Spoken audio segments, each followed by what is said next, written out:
Assalamualaikum warahmatullahi wabarakatuh. Perkenalkan, nama saya Rizky Putri Aprili dari Kantor Pertanahan Kabupaten Sumbawa Barat.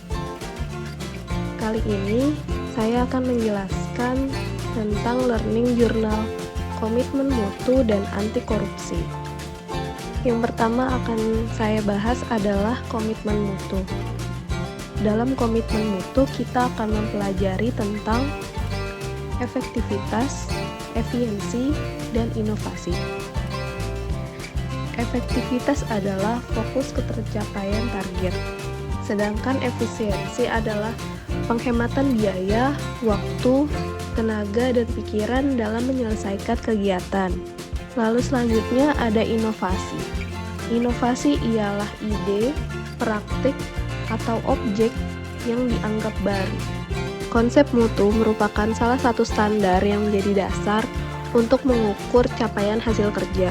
Nilai keunggulan produk atau jasa yang diberikan kepada pelanggan sesuai dengan kebutuhan dan keinginan, dan juga alat pembeda atau pembanding dengan produk atau jasa sejenis lainnya. Konsep mutu mengacu pada kepuasan pelanggan.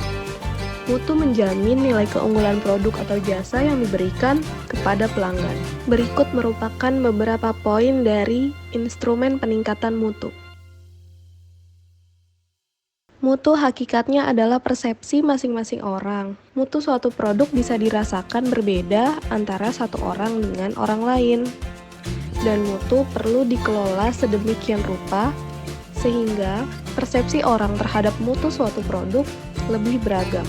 Salah satu konsep menstandarkan mutu yaitu adalah dengan Total Quality Management atau TQM.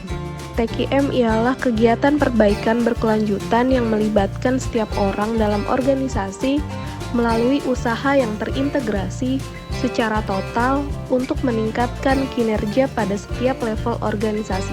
Berikut adalah trilogi TQM. Yang pertama ada Quality Planning, yaitu tugas pimpinan untuk menyusun rencana mutu. Lalu selanjutnya ada Quality Control, itu mengawasi capaian mutu. Yang terakhir ada Quality Improvement, yaitu menetapkan program perbaikan mutu secara berkelanjutan. Selanjutnya ada pilar TQM. Kelima pilar di atas memiliki keterkaitan dan ketergantungan yang tinggi. Organisasi merupakan pilar tengah yang membuat kerangka kerja berorientasi mutu. Produk yang bermutu sebagai hasil kerja organisasi diperoleh melalui proses yang bermutu pula, dengan didukung komitmen tinggi dari seluruh komponen organisasi. Organisasi tentu tidak akan dapat mencapai target kelembagaan secara efektif, efisien, dan inovatif tanpa ada pemimpin yang kuat dan kredibel. Selanjutnya, ada 5 dimensi karakteristik yang digunakan pelanggan dalam mengevaluasi kualitas pelayanan. Berikut merupakan poin-poin indeks kepuasan masyarakat. Selanjutnya, pendekatan inovatif.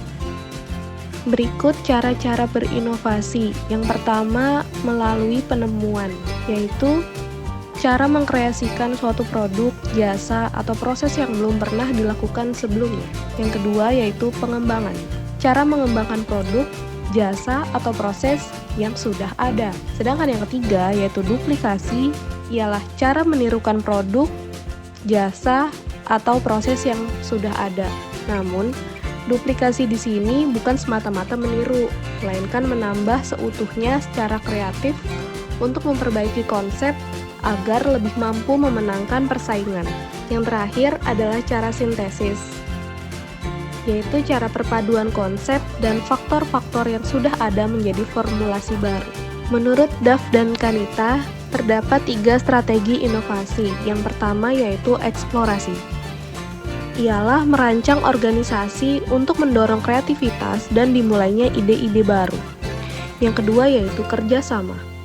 Menciptakan kondisi dan sistem untuk memudahkan terjalinnya kerjasama internal dan eksternal, serta pertukaran informasi. Yang ketiga yaitu kewirausahaan.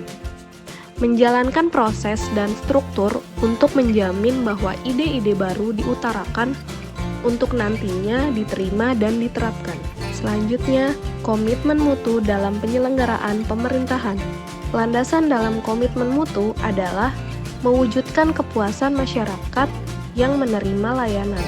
Pengawasan penyelenggaraan pelayanan publik dilakukan oleh pengawas internal dan pengawas eksternal.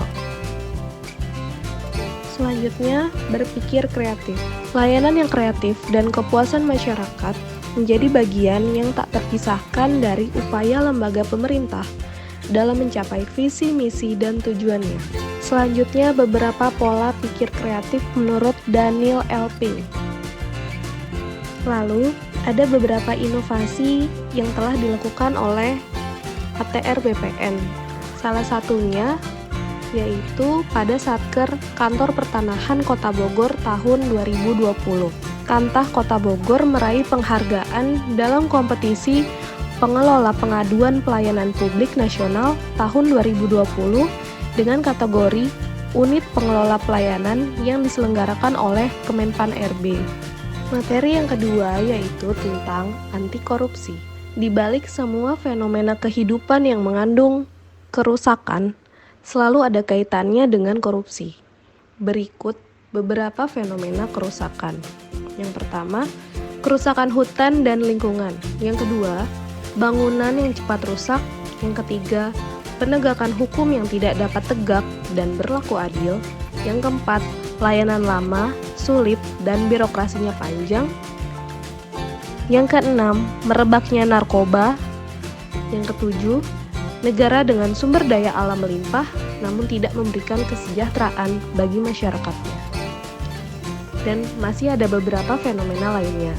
Menurut Robert Klitgaard, korupsi adalah diskresi atau monopoli tanpa adanya akuntabilitas.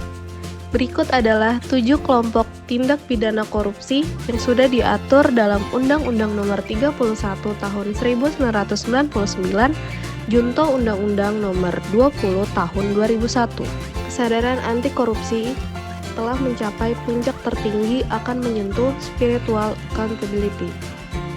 Apalagi ketika menyadari bahwa dampak korupsi itu tidak sekedar kerugian keuangan negara, namun ada kaitannya dengan kerusakan kehidupan. Penyimpangan secara sosial terjadi ketika manusia menyimpang atau lupa pada perjanjian mereka dengan Tuhannya. Berikut beberapa tipologi korupsi. Yang pertama, white collar crime. Yang kedua, invisible crime. Yang ketiga, low visibility. Yang keempat, extraordinary crime.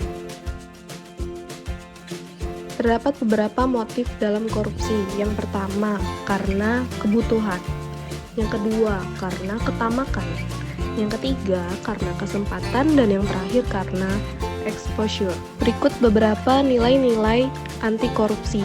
Selanjutnya, bab semakin jauh dari korupsi. Tenas integritas merupakan terjemahan dari konsep yang berprinsip bahwa manusia sebagai faktor kunci perubahan dan pendekatan yang seutuhnya terkait manusia sebagai makhluk dengan aspek jasmani dan rohani. Para tunas integritas didorong untuk memiliki keikhlasan dan kebijakan yang tinggi dan memiliki kemampuan untuk melakukan beberapa hal berikut. Berikut beberapa cara untuk membangun sistem integritas.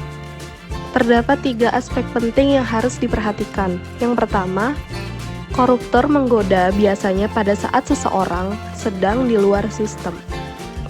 Yang kedua, koruptor menggoda biasanya pada saat keadaan sepi dan rahasia.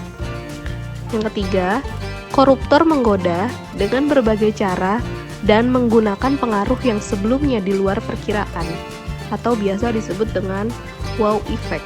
Secara umum, penyebab korupsi disebabkan oleh beberapa faktor. Yang pertama, administrasi atau sistem. Yang kedua, orang atau perilaku. Dan yang ketiga, karena kultur. Terima kasih. Demikian yang bisa saya sampaikan. Kurang lebihnya saya mohon maaf. Wassalamualaikum warahmatullahi wabarakatuh.